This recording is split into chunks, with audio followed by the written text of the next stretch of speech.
नमस्कार. सुधारित तंत्रज्ञान या युट्यूब चॅनलमध्ये आपलं सर्व शेतकरी बांधवाचं मनापासून स्वागत आणि धन्यवाद. शेतकरी मित्रांनो, आज आपण कोथिंबीर पिकामध्ये आहोत. कोथिंबीर पिकाची लागवड कशी केली पाहिजे, लागवड करताना काय काळजी घेतली पाहिजे, कोथिंबीरची किती बियाणं वापरलं पाहिजे, त्याचबरोबर कुठली जात कोथिंबीरची वापरलं पाहिजे. आता जर बघितलं तुम्ही, आता फेब्रुवारी महिना आहे.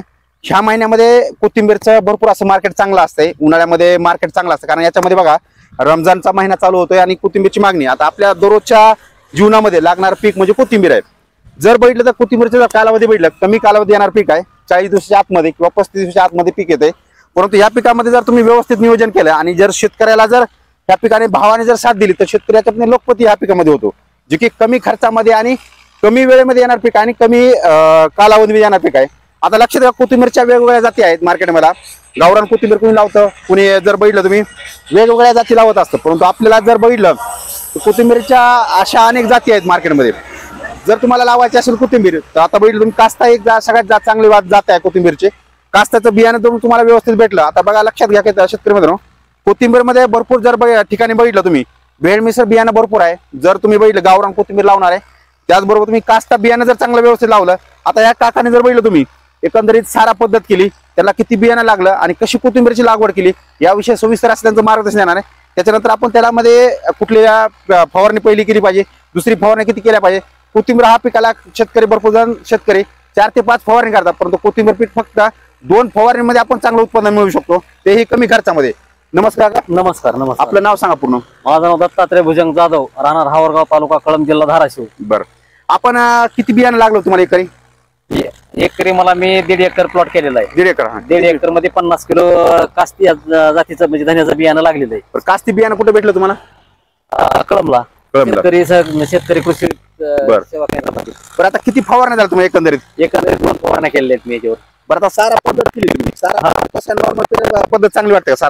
सारा पद्धतच चांगली वाटते ती. बरं, आता जर तुम्ही बघितलं शेतकरी मित्रांनो, की सारा पद्धत केल्या अंतर बघा आणि लागवड एक पेरणी आहे.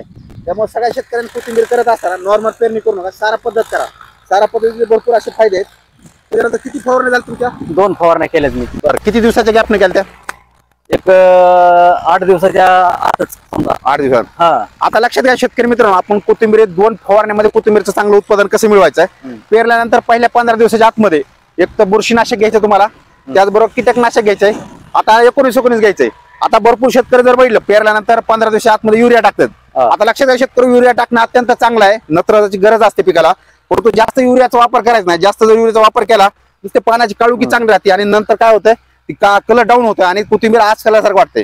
म्हणून शेतकरी मित्रांनो, तुम्ही वापरत असताना युरियाचा एकरी जर तुम्ही बघितलं तर फक्त 10-20 किलो फक्त वापरायचं युरिया. तुम्ही सुरुवातीला 45 किलो किंवा 50 किलो युरिया वापरायचं नाही. 1 एकरला 20 किलो युरिया वापरायचं. जितकं प्रमाण कमी तितकं त्या काळुकी चांगली. दुसरी लक्षात घ्या, फवारणी दुसरी करायची असली तर 20 दिवसाच्या नंतर.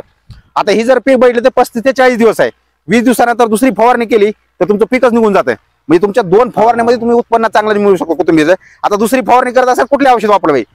सगळ्यात महत्वाचं लक्षात घ्या, ह्याला वाढ पानाची साईज चांगली बनवण्यासाठी ब्रँड एस म्हणून ते 1 ml प्रमाण वापरायचं एका लिटरला. त्यानंतर तुम्हाला वेल एक्स्ट्रा वापरायचंय. त्यानंतर तुम्हाला 1261 खत वापरू शकतो किंवा झुरभाव सारखे खत वापरू शकतो. असे खत तुम्ही वापरा आणि तुम्ही एकरी चांगलं उत्पादन मिळवा. आता कोथिंबीरच्या बाबतीमध्ये भरपूर जणांना भरपूर असे प्रश्न असतील. आता या काकाचा तुम्हाला नंबर होतो, यांनी स्वतः प्रॅक्टिकल केलेला आहे. जर तुम्हाला अजून काय याच्यावर नवीन माहिती पाहिजे असेल किंवा कुठले बुरशीनाशक वापरले पाहिजे, कुठले कीटकनाशक वापरले, कमी खर्चात कुठले बियाणं आणलं पाहिजे, कशी लागवड केली पाहिजे, याच्यावर ते स्वतःही मार्गदर्शन आहे. तर आपल्या चॅनलच्या मार्फत तुम्ही कमेंट करू शकता. काका तुमचा मोबाईल नंबर सांगा. 97 63 98 96 15. बरं, ह्यांनाही तुम्ही माहिती विचारू शकता किंवा आपल्या सुधारित शेती तंत्रज्ञान या युट्यूब चॅनलला कमेंट करा आणि कोथिंबीर अशा प्रकारे चांगल्या क्वालिटीची मिळवा. जर तुम्ही ह्या चांगल्या पद्धतीने अशी पेरणी जर काकाची भेटली, अतिशय चांगली पेरणी आहे. पाण्याचं नियोजन अतिशय चांगलं आहे. भरपूर जणांना पाणी जास्त दिल्यामुळे मर यायला चान्स असतो, तुमच्या कोथिंबीरला कुठलीही मर नाही. प्लॉट अतिशय चांगला आहे. अशा प्रकारे तुम्ही कोथिंबीरची लागवड करा आणि कमी कालावधीमध्ये जास्त पैसे देणार पीक म्हणून कोथिंबीर ओळखलं जातं. त्याच्यामुळे सगळ्यांनी अशा प्रकारे लागवड आणि अशी पेरणी करायचा प्रयत्न करा. जरी तुम्हाला कुठली माहिती नवीन पाहिजे असेल तर नक्की आपल्या चॅनलला सबस्क्राईब करा. नवीन माहिती आपल्या शेतकऱ्यांना मिळवा. कोथिंबीर असेल किंवा इतर पिकालाही ते आपण कमी खर्चामध्ये कसं नियोजन करूया. आता कोथिंबीरचं बघितलं अतिशय कमी खर्चात नियोजन आहे. भरपूर शेतकऱ्याचं जर बघितलं 20,000 रुपये खर्च आहे, परंतु या काकाचं जर बघितलं 10,000च्या आतमध्ये खर्च आहे. माझं म्हणणं आहे की खर्च कमी केला पाहिजे आणि जास्त उत्पादन मिळालं पाहिजे. काकाने आपल्या सुधारित तंत्रज्ञान या युट्यूब चॅनलला त्यांचा महत्वाचा वेळ दिला किंवा त्यांचा अनुभव सांगितला, त्याबद्दल धन्यवाद. धन्यवाद.